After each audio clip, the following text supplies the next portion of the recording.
jangan mau ajarin kita orang ini tentang nasionalisme. Saya heran dengan pejabat-pejabat sekarang. Banyak pejabat mau ngajarin kita orang tentang nasionalisme. Contohlah saya yang santri. Saya bukan ulama, saya nggak ngaku ulama, saya santri. Sampai sekarang masih jadi santri. Ada pejabat ngomong kita sebagai warga Indonesia harus nasionalisme, apalagi para ulama-ulamanya. Kalau ada yang ngomong begitu sama Pak Harbi di sini, sama kayak telur ayam ngajarin ayam. Dia belum belajar nasionalisme, kita orang di pondok pesantren udah tahu apa itu nasionalisme. Sebab nasionalisme itu lahirnya dari rahim Islam. Jadi kalau ada ustadz, kiai, habaib, nggak usah diajarin nasionalisme, betul? Kalau ada pejabat ngajarin ulama nasionalisme, itu namanya telur ayam ngajarin ayam. Masih mending kalau pejabatnya baik. Kalau pejabatnya rusak, yang ngomong pejabat rusak, pejabat buruk, pejabat yang suka korupsi, pejabat yang suka menyengsarakan rakyat, mau ngajarin ulama, bukan telur ayam ngajarin ayam lagi, tai ayam ngajarin ayam. Oh, tai itu. Paham? Jadi jangan ajarin kami tentang nasionalisme. Betul, betul. Dulu Indonesia belum ada tentara, belum ada polisi, belum ada Indonesia. Yang ada apa? Pondok-pondok pesantren, surau-surau, majelis-majelis para ulama, para kiai, para habaib zaman dulu.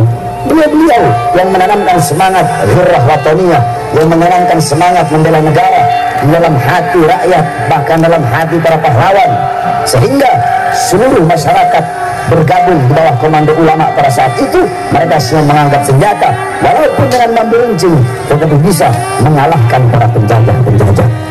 Itu dari siapa? Dari kalangan santri. Dari siapa? Dari ulama yang menanamkan dalam diri para pahlawan. Siapa yang menanamkan kecintaan rasa nasionalisme kepada tanah air kalau bukan para ulama, kalau bukan para habaib?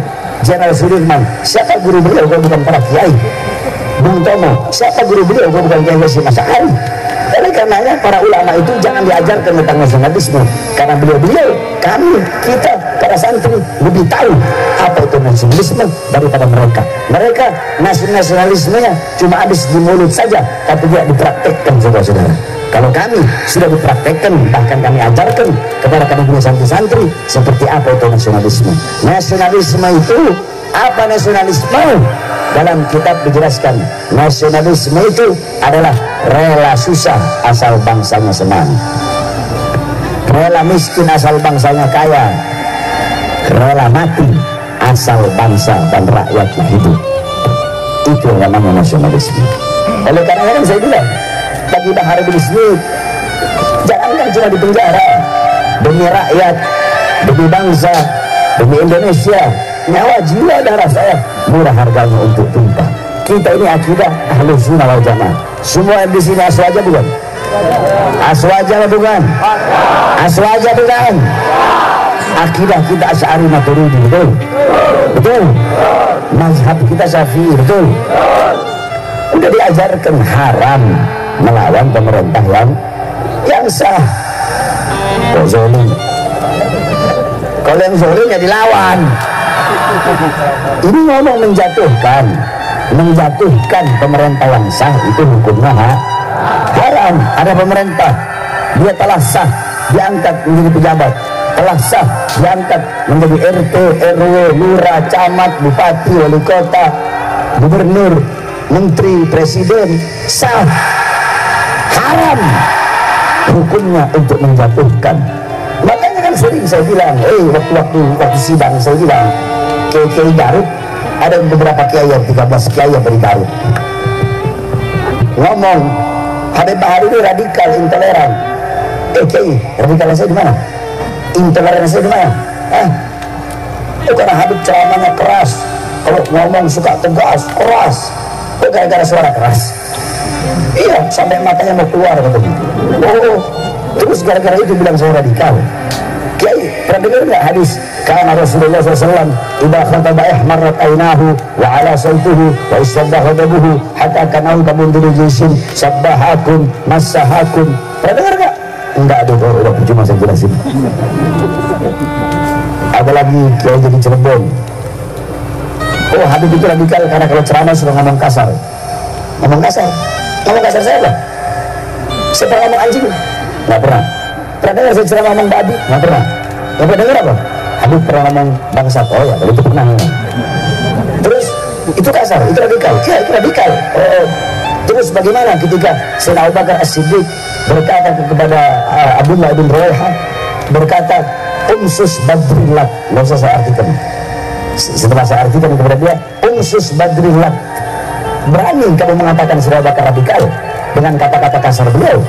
Enggak, ya udah jangan pakai macam-macam neko-neko lah. Kalau ini kiai-kiai amplop, kiai-kiai kontrak, tujuannya dunia, tujuannya perut. Iya, banyak ustaz kiai, bukan anak ustaz kiai, habibnya ada yang habib begitu juga sekarang.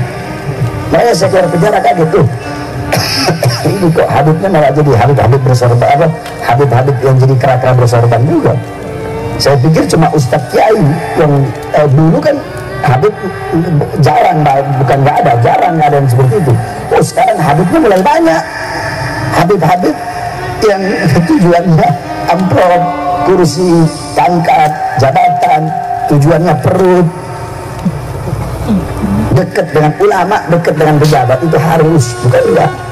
Ulama dekat dengan pejabat. Untuk apa? Untuk nasihati pejabat itu. Ini halal, ini haram, ini salah, ini yang benar. Yang kau lakukan itu batil, ini yang hak. Ulama dekat pejabat fungsinya untuk itu. Jangan menjadi alimun alladzi yaj'alu ilmahu tabi'an wa ra'yil muluk. Jangan menjadi orang berilmu yang ilmunya untuk mengikuti kemauan para penguasa. Penguasa mau ini ulama, ini ustaz, ini kiai, ini habib tahu ini salah, bukan enggak, dia tahu ini salah, tapi bagaimana caranya yang salah itu jadi benar. Bagi dia tahu ini haram, tapi namanya ngikutin majikannya, kiainya jadi anjing-anjing pejabat, ustadznya, kiainya, habibnya yang dekat, yang harusnya mereka menasihati, yang harusnya mereka. Al-Imam Abu Aswad Abu Ali mengatakan, al-ulama al-muluk hukamun 'alan nas wal ulama hukamun 'alal muluk. Raja, penguasa, presiden, polisi, mereka bisa menghukum rakyat, mengatur rakyat.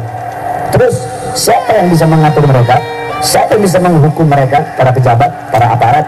Al-ulama hukamun 'alal muluk. Para ulama lah yang bisa mengatur, yang bisa menghakimi, dan yang bisa menghukum mereka, para pejabat. Ulama dekat dengan pejabat wajib, harus. Untuk apa? Untuk mengeluarkan kotoran-kotoran dalam lingkungan itu.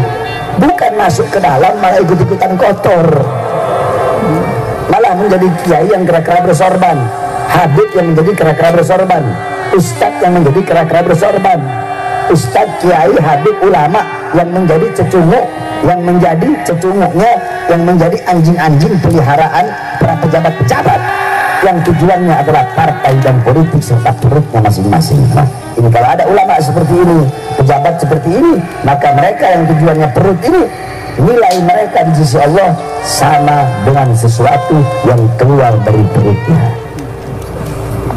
Udah paham nggak? Perlu saya jelaskan. Paham? Jadi kalau jadi ulama itu yang tawasud. Tahu tawasud? Tawasud itu di tengah. Mau lembut silahkan lembut, tapi jangan hilangkan ketegasan Nabi Muhammad. Yang tegas silahkan tegas, tapi jangan hilangkan kelembutan Nabi Muhammad. Jadi jangan yang lembut tuh hanya bawa Nabi Muhammad itu adabnya begini, sopan santunnya begini, budi pekertinya begini. Jadi orang umat tahunya Nabi itu Nabi Muhammad itu akhlak, adab aja. Jadi orang nggak tahu bagaimana perjuangan Nabi, amar ma'ruf Nabi, nahi mungkarnya Nabi. Harusnya kan di tengah. Kalau mau ajarin akhlak adab Nabi, ajarkan juga bagaimana keberanian Nabi, bagaimana pengorbanan Nabi, perjuangan Nabi, peperangan Nabi, bagaimana kerasnya Nabi kepada kufar, bagaimana tegasnya Nabi, bagaimana Nabi melawan orang-orang munafik, bagaimana Nabi melawan kezaliman. Betul? Itu namanya tawasud. Sebaliknya ada ulama-ulama yang tegas, ngomongnya cuma itu terus. Nabi Muhammad nahi mungkar, Nabi Muhammad jihad, Nabi Muhammad perang, tapi nggak mau menjelaskan bagaimana adab Nabi, sopan santunnya Nabi, akhlaknya Nabi, sehingga umat tahunya Nabi itu keras, Nabi itu tegas, Umat nggak tahu akhirnya bagaimana lembutnya Nabi, bagaimana akhlaknya Nabi, bagaimana adabnya Nabi Muhammad. Jadi yang tegas jangan menghilangkan kelembutan Nabi Muhammad.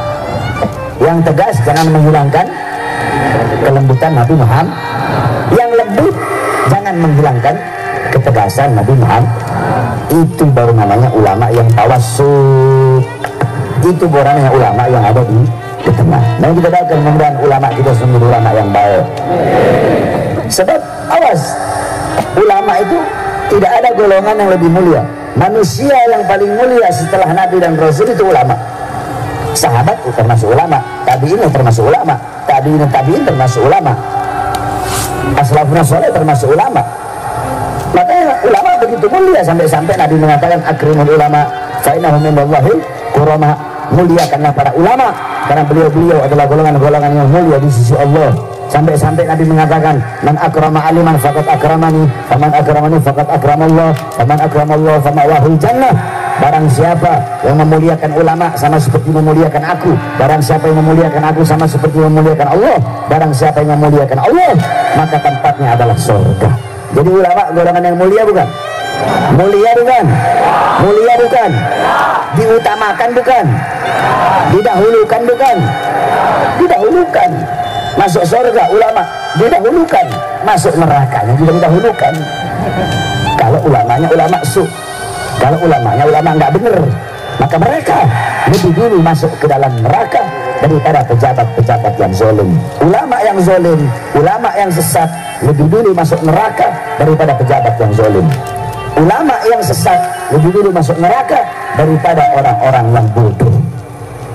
Mari kita doakan mudah-mudahan para ulama itu jadi ulama yang lurus, ulama yang istiqomah, ulama yang benar. Pejabat-pejabat kita, pemerintah kita doakan jadi pemerintah yang baik, jadi pejabat yang baik, yang peduli kepada rakyat, yang peduli kepada rakyat, yang pro kepada rakyat, bukan menyusahkan rakyat, bukan menyengsarakan rakyat. Tapi tetap kuncinya ada sama ulama. Imam Ghazali yang bilang fasadul ra'iyah bifasadil muluk wa fasadul muluk bifasadil ulama. Rusaknya rakyat, rusaknya negara karena rusaknya para pejabat, rusaknya para pejabat karena rusaknya para ulama. Kenapa? Lianna katsir minal ulama tarkun nasihat wa irsyad lahum. Banyak para ulama meninggalkan nasihat dan meninggalkan petunjuk kepada para pejabat. Kita doakan mudah-mudahan negara kita menjadi negara yang aman, negara yang damai, ulamanya bersatu, pejabatnya bersatu. Ya ulama sama pejabat harus bersatu. Tapi bagaimana mau bersatu? Ulama sama pejabat, ulamanya saling berantem, pejabat pemerintahnya saling berantem. Ulama saling berantem hanya gara-gara apa? Gara-gara beda majelis taklim, gara-gara beda guru, gara-gara beda pondok pesantren dulu, gara-gara beda bendera majelis taklim, saling berantem. Satu kampung ustadznya ada 3, saling berantem, saling iri, saling hasut. Iya, saya tanya kebanyakan. Contoh, di sini ada berapa ustadz? Kampung ada berapa? Banyak. Sukasari ada berapa ustadznya? Kiainya? Ya. Ustadz Kiai ada berapa? Hah? Kiainya? Kiainya 2. Ustadznya? Berapa semua kira-kira? Ulamanya ada berapa? 5. Jawab jujur ya. Yang orang sini 5 ini akur atau ada yang saling berantem? Jujur aja. Jangan ngomong akur jangan bohong. Ada yang saling? Gak ada kan? Itu jujur aja. Kenapa? Ini satu kampung 1000 orang, ustadznya ada 5, ustadznya saling berantem, kiainya saling berantem. Nabi dan Rasul ada 3000 lebih. Andaikan diturunkan semuanya di Sukasari, Allah turunkan gitu, andaikan, maka 3000 Nabi dan Rasul itu nggak bakal saling berantem. Kenapa? Karena Nabi dan Rasul tujuannya Allah. Ini satu kampung ada ustadz yang biji saling berantem. Bagaimana mau bersatu? Jadi apapun warna benderanya, mau bendera majelis taklimnya merah, hijau, kuning, putih, harus bersatu. Kalau hanya berbeda masalah furu'iyah, masalah beda dulu mondoknya, tetap bersatu. ulamanya bersatu. Begitu juga para pejabat. Ini beda partai politik, saling berantem pejabat sama pejabat. Jangankan beda partai, satu partai karena saling berantem pejabat-pejabat. Kenapa? Berebutan kursi. Kenapa? Berebutan kedudukan. Kalau pejabat sama pejabatnya belum bisa bersatu, ulama sama ulamanya belum bisa bersatu, maka sampai kapanpun negara kita nggak bakal benar.